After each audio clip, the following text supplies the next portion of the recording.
In general, what are the day-to-day needs of a person or a family who's living in a vehicle, and what kind of support would they benefit from?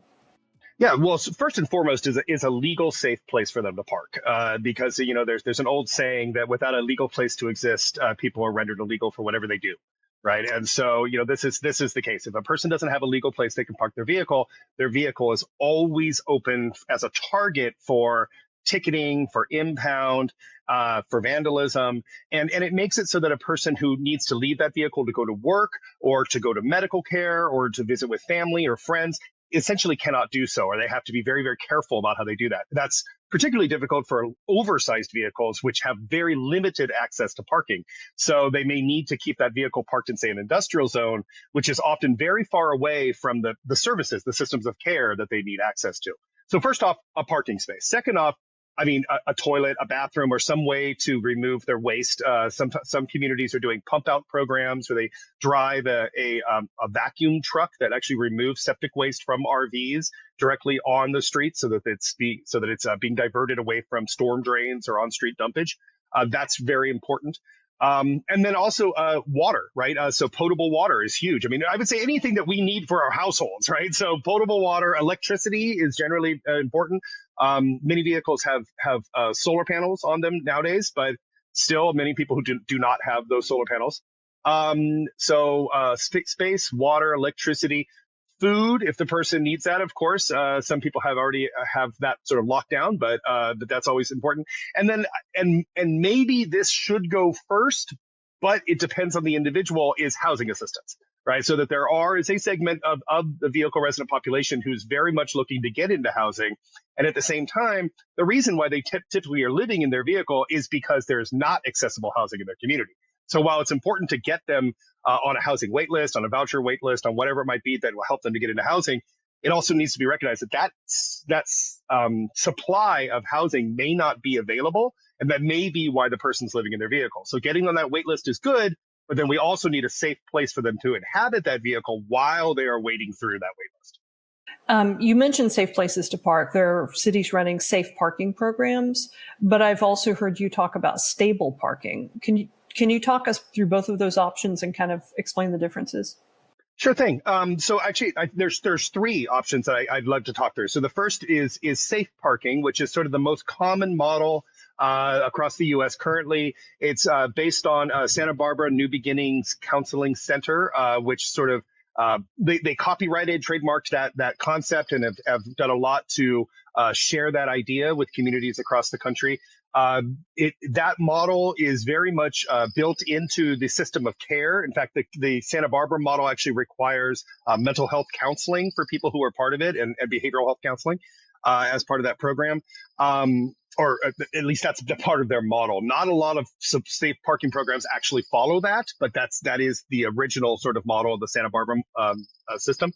It is typically for smaller vehicles, like passenger-sized vehicles, and overnight parking only. So they are in faith-based lots. They're smaller, like maybe 5 to 10 or so vehicles that are in there, and but they're connected to that system of care, in that the person often gets a housing case manager or signs up for housing case management right at the start of being in that program, and it's a way of sort of a transitionary space to move the person out of the vehicle into more stable housing. So that's the first model, safe parking. The second model, which we're seeing more of these, is what's called supportive parking, which is very similar to safe parking, but it's for larger vehicles like an RV or a trailer. They typically are 24/7, so they're long-term, can be up for a year or even more, with a re-enlistment for the person who goes in there. And often they're 24/7 because it's difficult to move an RV in and off a lot every day. So that's one of the barriers to that. But again, they're built within that housing services model, right? So they're built as a transference space to help the person transition out of the vehicle into housing. Some of these programs actually have tiny houses built on the site. So they help the person move out of like an RV into a tiny house, or they may help the person move directly from the RV into a more stable form of housing, like a new hotel room that's being converted into apartments, or transitional housing, permanent supportive housing. Again, though, built within that sort of housing assistance model. Now, the third model that you asked about was the stable parking model, and the stable parking model is a bit of a newer model, though it's kind of its simplicity and it is sort of very evident in how valuable that is. In that, what it does is it focuses on the immediate needs of the person living in the vehicle, which is really that safe place to park and a way to dispose of their waste. Right. So recognizing that not everybody is actually looking for housing case management, and that actually the housing case management it may be a very long runway in order to get into that housing, so that the vehicle is often their the person perceives it as their most stable form of housing in light of their current options available to them. And so a stable parking space provides a safe, legal place for the person to park overnight, at least. It could be longer, with just basic waste amenities, water access, sanitation, hygiene services, so that the person can live a healthy, supported life, and be able to do what they need to do within the community. Can be very useful for people who are low income workers, who are itinerant labor, who are moving around a community, who might be say travel nurses who are working in a community, but only for like a 9-month contract and can't get an apartment in that time. People who are taking care of family members who are ill, people with disabilities, who are seeking local medical care, but who all of which are not looking to necessarily move out of that vehicle, but actually using their vehicle as affordable housing. They're solving the housing crisis with their private property. And so this model, what's kind of nice about it too, is that you can build on that from there. So you could bring in housing assistance, you could bring in whatever other kind of services you want, but it starts as a very baseline of just providing a legal space for the person to be, and a place to dispose of their waste, and basic water access, sanitation, hygiene amenities. So can you expand on those options a little bit and tell us, if I were a local government leader, or let's say that I was a local funder, how might I think through which of those options would be best for my community, or does a community need all three? Well, the answer is yes. So I think, first off, I think it can be valuable to provide many different options for people to have a place to park, because not only are we looking for people who are experiencing homelessness to move into more stable housing, but just providing a place for the person to park off the street is an output. That is a helpful thing. It provides more stability for the individual. It also removes RVs from blocking, or vehicles from blocking public thoroughfares. It provides access to people to be able to park off street and be safe and away from, again, the vandalism, crime, all the sort of things that they might experience when they're on the streets. So I think that we do need a variety of options of ways for people to have a legal place to park. And that the best way for communities to figure out what that mix is really to talk with people, is to get out there and learn from the local community of people living in their vehicles in your community what they need.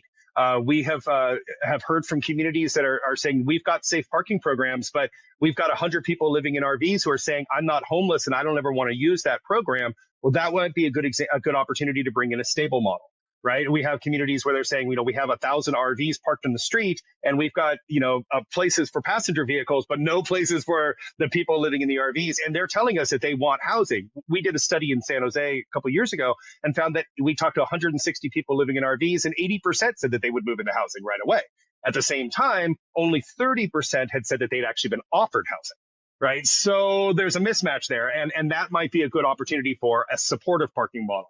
And then you may see that, actually that you just got a lot of people living in smaller vehicles. Maybe you had a natural disaster, or a disaster, not necessarily natural or otherwise, that was such as like fires caused in LA, right? And you may have people who are displaced right into their car or their SUV. And this might be an opportunity to have a more safe parking model for people that's overnight only, that really is trying to help that person move into stable housing as quickly as possible. So I think we really need a wide mix of what those models are. And the best way to find out what that mix is to ask the community directly. Let's talk about reaching this population. What are some of the strategies that you can use, and some of the mistakes that communities make when trying to do outreach to people living in vehicles? There's a couple of tips that we can offer, and a couple of pitfalls to avoid. First and foremost, it can be very difficult to make contact with communities of people living in vehicles. for many of the same reasons why it can be difficult to conduct surveys with people who are unhoused in general, right? That often communities are very isolated and in that sense often very insular, and that they can be disconnected from the larger society and can be even afraid of people coming in because they may bring in law enforcement or some may cause some harm in some way. And that's very much the case, particularly with vehicle residents, that if you're sort of from outside that community, you may see an interloper, an outsider as a potential threat. And so it's not all, but often there can be a bit of a resistance to talk to outsiders. So it's very, very important to spend time to develop rapport with people, to be consistent, to come back over and over again. These are general outreach, I think, advise it for people who are doing street outreach. I should mention, I hope to start the first safe parking program in Seattle in 2009 and worked as the outreach worker for that to people living in vehicles. I was the only outreach worker to vehicle residents for 2 years, working with about 1,500 people. So conducted extensive outreach to people living in vehicles. And so first and foremost, the consistency, the ability to develop a relationship with people is really, really important. Often, like many unhoused communities, there is a community leader who may be sort of the shot caller. Sometimes they're called as the person who's sort of overseeing the site and watching out for other people who may be coming in. It's important to make inroads with that person to be able to get introduced into the community so that you can sort of be approved in that sense, so that you can begin to talk with people. They can often help to connect you with people who are in the most need or who are looking for whatever sort of services or assistance the outreach worker is looking to offer. And then from a practical perspective, one thing that we often are quick to do is knock on a vehicle. I would recommend to never knock on a vehicle. First off, it can be very